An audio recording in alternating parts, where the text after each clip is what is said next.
Hello everyone, welcome back to my new blog. तो आज है मेरा नवरात्रि का तीसरा व्रत। तो मैं अपने व्रत के खाने के लिए बनाऊंगी आज लौकी की सब्जी, खीरे का रायता और अपनी सासू जी के लिए तोरी की सब्जी। तो बस मैं पहले रायता बनाने की तैयारी में लग चुकी हूँ। तो सबसे पहले मैंने खीरे को छीला और फिर मट्ठे को भी निकाल लिया। ये मट्ठा मेरी सास जी लेकर आई थी। तो बस जितना मुझे चाहिए था उतना भगोने में किया और बच्चे को मैंने गिलास में कर दिया, क्योंकि फिर वैसे काम आ जाता है। सबका रायता नहीं बनेगा क्योंकि फिर रायता बच जाता है।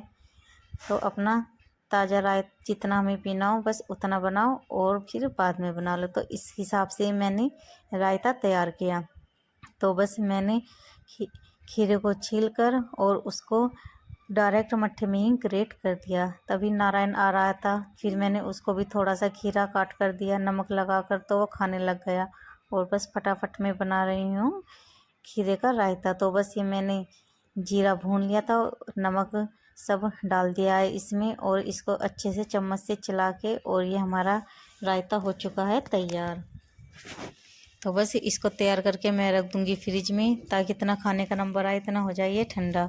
और ये यहाँ पर मेरी ननंद भी देख रही है इन आलू को, क्योंकि ये आलू यही छीलेगी, क्योंकि मैं सब्जी के साथ बनाऊंगी आलू की पूरी कुट्टू वाली। तो बस ये छील रही है और मैं भी अपना लगी हुई हूँ। बस पहले मैंने ये सामान रेडी करके और अब तोरी को भी काट के रखूँगी, क्योंकि पहले मैं काटने का काम कर रही हूँ, उसके बाद सिर्फ बनाने का ही काम रहेगा। तो बस तोरी को काट के इसको वॉश करके मैं एक तरफ रख दूँगी। और पहले बनाऊँगी मैं अपनी व्रत की सब्जी लौकी की। तो उसके लिए मैंने कुकर चढ़ा दिया है। ये कुछ आलू है जो मैं इसमें डालूँगी, क्योंकि जो लौकी की सब्जी है वो थोड़ी फिर पतली पतली लगती है। तो इस वजह से मैंने इसमें थोड़े आलू भी डाल दिए, क्योंकि पूरी के साथ थोड़ी सब्जी टाइट टाइट सी हो तो तभी अच्छी लगती है। तो बस पहले मैंने आलू की ही सब्जी बनानी सोची थी, पर फिर मेरी सास जी ले आई लौकी, तो बस मैंने लौकी बना ली, क्योंकि व्रत में लौकी भी खा लेते हैं। तो बस लौकी का यूज़ किया। इसमें बस मैंने आलू, नमक, मिर्च, हरी मिर्च डाली, नमक सेंधा और जीरे का छोंक लगाकर सब्जी अपनी तैयार कर दी। और अब मैं बनाऊंगी तोरी, क्योंकि हमारी लौकी की सब्जी तो बनकर तैयार हो चुकी है। तो दूसरी तरफ मैंने रख दिया है तोरी बनने के लिए, क्योंकि इतनी ये बनेगी इतना मैं आटा तैयार कर लूँगी व्रत का भी और गेहूँ का आटे का भी। तो बस फटाफट ये तोरी भी बनाई।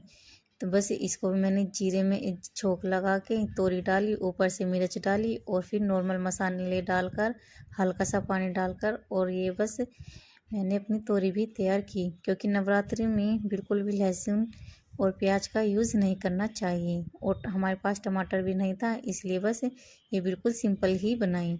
खाने वाले सिर्फ ये 2 लोग हैं, मेरी सास जी और मेरे हस्बैंड। तो बस थोड़ी सी ये सब्जी बनाई, थोड़ी सी अपनी व्रत की। तो बस अब मैं पहले लगाऊंगी आटा व्रत का। तो उसके लिए मैंने पहले आलू को फोड़ लिए, और ये हमारा कुट्टू का आटा जिसको मैं इसमें मिक्स करूंगी। तो मैंने आलूओं में ये आटा डाल दिया है। तो फटाफट हल्के हल्के हाथों से दबा के मिर्च डाल दी, और बस अब हल्के हल्के हाथों से पहले मैं आटे को सारे में मिक्स करूंगी। नमक भी डाल दिया है। इससे पता फिर ये मैंने आटा भी लगा दिया, और यह हमारा बिल्कुल टाइट आटा लगा है, क्योंकि जितना टाइट आटा रहता है उतनी पूरी करारी बनती है और अच्छी लगती है। तो मैंने पहले किचन साफ़ करके अच्छे से, और फिर हमारी दोनों सब्जी भी बनकर तैयार हो चुकी है। तो पहले मैं बनाऊंगी व्रत की पूरी। पहले सिर्फ मैं अपनी ननद के लिए ही बनाऊंगी, अपने लिए मैं बाद में बनाऊंगी। तो बस ये मैंने बनाई, पहली तो मुझसे सही से बन गई। ये चमचे पर पानी लगा हुआ था, और जब मैंने इसको तेल में डाला तो बहुत ज़ोर ज़ोर से आवाज़ करने लगा। जब भी इसको इसमें डालती एकदम चैट चैट की आवाज़ आती। और यहाँ पर ये भी गीत गाने आ गई है, माता की आरती करने। ये है मेन जेठानी की लड़की, और ये नारायण पूरी मस्ती कर रहा है। ये गीत गा रही थी तो ये डांस कर रहा है। तो ये भोगी उठा लेता है, भोग में थी मूँगफली। तो बस मूँगफली को उठा के कहता है मुझे दो। तो बस इसको छील के दी थी मूँगफली, और बस फिर मैं भी बैठ गई इनके साथ पूजा करने। एक दो गीत मैं भी गा देती हूँ। तो बस नारायण तो अपनी बहन के साथ ही खेल रहा था और हम आरती कर रहे थे। तो बस जब ये चली गई तो उसके बाद मैंने अपनी पूरियाँ बनाई।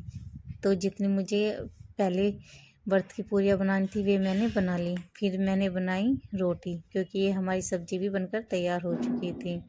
क्योंकि संजी माता को हमने व्रत वाले खाना और जिनका व्रत नहीं है ऐसा जो खाना बनाया था, दोनों का ही भोग लगाया था। तो फटाफट पहले मैंने उतनी ही रोटी बनाई जितनी मीन्स सास जी को खानी थी, क्योंकि मैं अपने हस्बैंड के लिए रोटी जब भी बनाऊंगी जब वे आएंगे।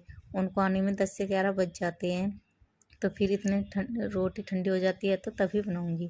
तो ये पहले मैंने व्रत वाली थाली लगा ली और फिर बिना व्रत वाली थाली, तो इन दोनों से ही मैं माता रानी को भोग लगाऊंगी।